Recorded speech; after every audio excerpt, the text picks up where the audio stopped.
Let's go. Hello বন্ধুরা, welcome বর্ণালী lifestyle চ্যানেলে। তো তোমরা কেমন আছো বন্ধুরা? আশা করি ভালো আছো। তো তোমাদের সাথে একটা আজকে দই কাতলা মাছের রেসিপি নিয়ে চলে এসেছি শেয়ার করতে। তো দেখো, প্রথমে আমি কিছু মশলা রেডি করে নিয়েছি। এখানে আছে হলুদ গুঁড়ো, লঙ্কা গুঁড়ো, জিরে গুঁড়ো, ধনে গুঁড়ো একসাথে মিক্স করে পেস্ট করে রেখেছি। আর এখানে একটা মশলা বানাচ্ছি, কাজু, মৌরি আর পোস্ত দিয়ে একটা পেস্ট বানিয়ে নিলাম। এখানে আমি আদা রসুনটাও আগে থেকে বেটে রাখলাম, আর কিছু পেঁয়াজও পেস্ট করে নিলাম। তো তোমরা দেখতেই পাচ্ছ, যেহেতু হবে দই কাতলা তাই দইটাকে আগে থেকে ফেটিয়ে রেখে দিলাম।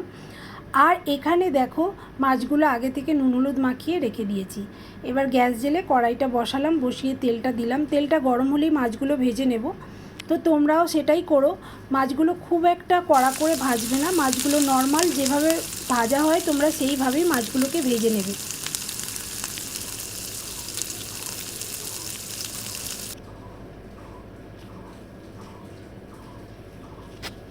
আমার এখানে মাছ ভাজা হয়ে গেছে দেখলেই। তো ওই মাছের তেলে আমি কিছু ফোড়ন দিয়ে দিলাম, একটা গোটা শুকনো লঙ্কা, দারচিনি আর একটা তেজপাতা, দুটো এলাচ দিয়েই আমি পেঁয়াজের যে পেস্টটা ছিল সেটা আমি দিয়ে দিলাম। এটাকে হালকা নাড়াচাড়া করে এবার এর মধ্যে আদা রসুনের পেস্টটাও দিয়ে দিলাম। এটাকেও একটু হালকা নাড়াচাড়া করে নেব। এবার যে আগে থেকে পেস্টটা করা ছিল, লঙ্কা, হলুদ গুঁড়ো, জিরে গুঁড়ো, সেই পেস্টটা আমরা এবার দিয়ে দেব। দিয়ে এটাকেও হালকা নাড়াচাড়া করব।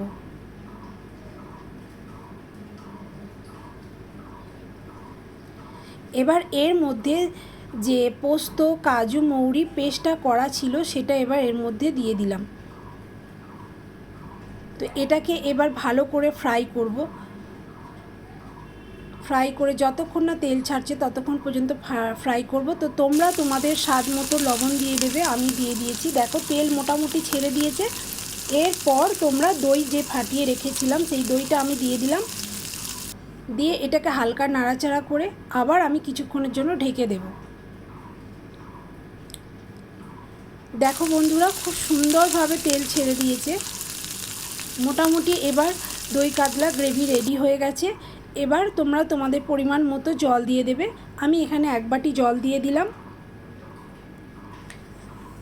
জলটা ফুটে উঠলেই মাছগুলো দিয়ে দেব।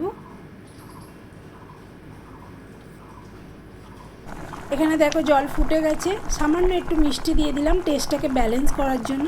তো মাছও দিয়ে দিলাম। দেখো, আমার মাছ প্রায় শেষের দিকে। আমার রেসিপি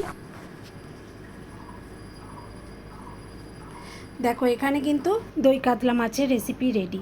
দেখো কত সুন্দর হয়েছে। তো তোমাদের কাছে একটাই কথা বলবো, তোমরা একবার এইভাবে মৌরি বাটা দিয়ে দই কাতলা মাছের রেসিপি ট্রাই করবে।